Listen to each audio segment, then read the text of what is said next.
Southern China is drowning. Over the past 10 days, the Guangxi Autonomous Region has been ravaged by historic flooding, turning cities into rivers and isolating entire communities. This is not just the result of heavy rainfall. It's the aftermath of a perfect storm, a deadly mix of tropical moisture, oversaturated soil from a previous typhoon, and rivers pushed to the brink.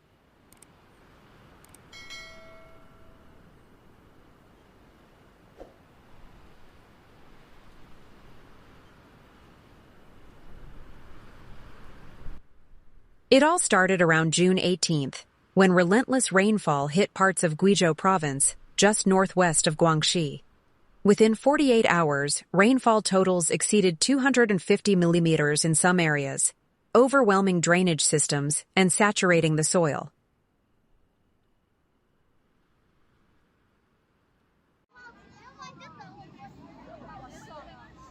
By June 21st, floodwaters began to surge downstream. Multiple river systems feeding into Guangxi, particularly the Liu River, Yangshui River, and Rong River, began rising at alarming speeds. At the Mailin Hydrological Station in Laibin, the water level rose more than 4 meters above the red alert line by June 25th, a threshold rarely crossed in over a decade. But it wasn't just the height, it was the power.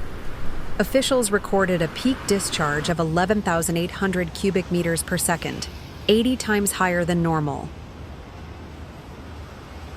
This wasn't just flooding, it was an inland tsunami.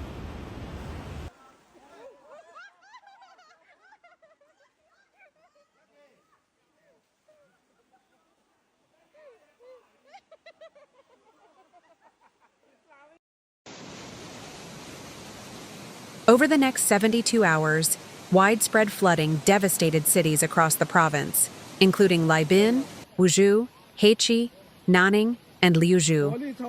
Roads vanished beneath muddy waters.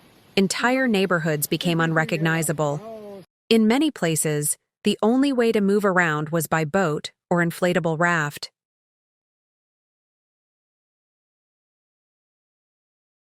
Shocking footage from the ground shows cars floating down streets, homes submerged up to their roofs, and residents trapped on the upper floors of buildings, waving desperately for help.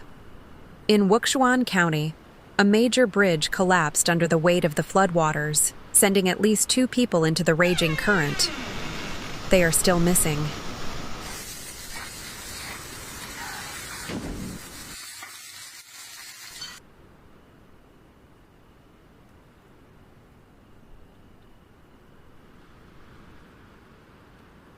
Rural villages, especially in mountainous areas, were completely cut off. Rescue teams had to navigate broken roads and landslides to deliver food and medical supplies to those stranded.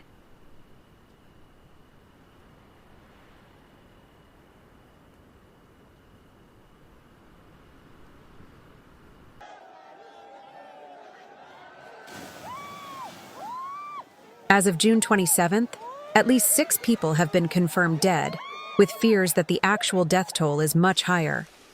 2 of the victims were children swept away while playing near a rising riverbank in Hechi.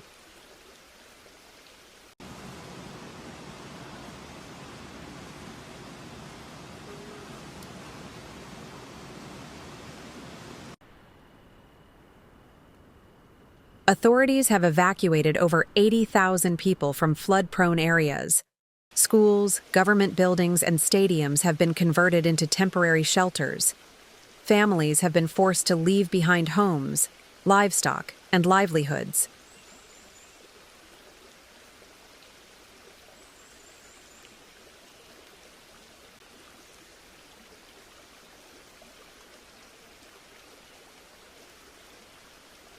This was not a typical monsoon flood. It was a compound weather event, driven by multiple overlapping factors. Monsoonal rains from the southwest dumped extreme precipitation over the mountains of Guizhou. Runoff flowed downstream into Guangxi, overwhelming riverbanks and flood barriers.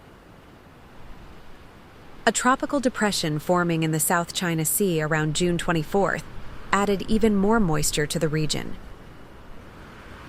Just 2 weeks earlier, Typhoon Wutip had already soaked the soil, setting the stage for catastrophic runoff and landslides.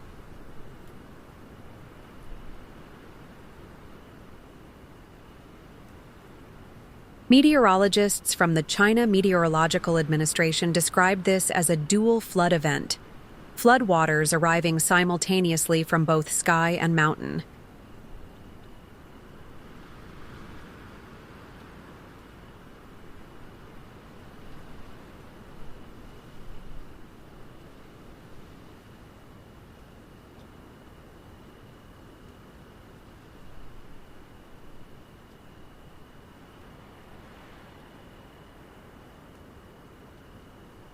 While official estimates are still being compiled, early assessments point to massive losses.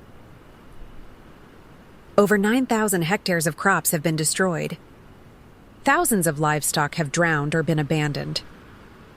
Several industrial parks in Laibin and Wuzhou had to shut down operations.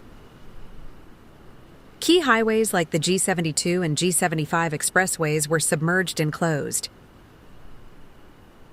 Economists warn that total economic damage could exceed 2 billion yuan, nearly $280 million USD, not including long-term impacts on agriculture, transportation, and housing.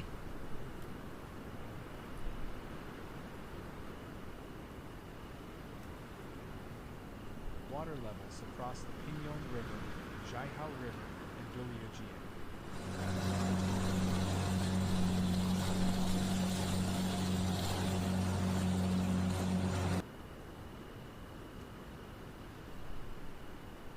The worst may still be ahead. China's National Weather Service has issued continued red alerts for parts of Guangxi, Hunan, Guangdong, and Jiangxi, warning of more torrential rains through the end of June.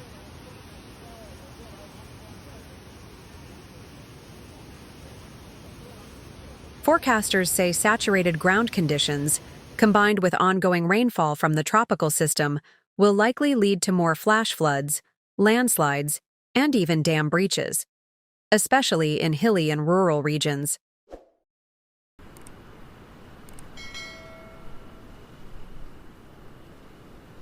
In response, the provincial government has ordered the evacuation of more than 10,000 additional households, particularly in landslide-prone areas and near older dams showing signs of stress.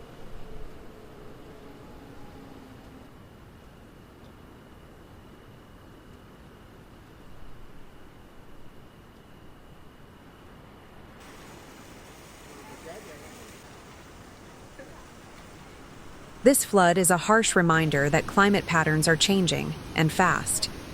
Once-in-a-decade storms now seem to arrive every few years. Rainfall events are becoming more intense, and China's aging infrastructure is being pushed to its limits.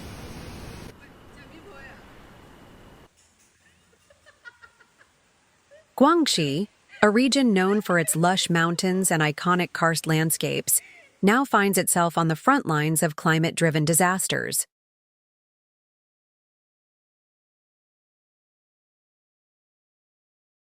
For millions of residents, this is not just a freak event. It's a glimpse of what's coming. And it's clear, China needs stronger flood defenses, better early warning systems, and more resilient cities before the next storm hits.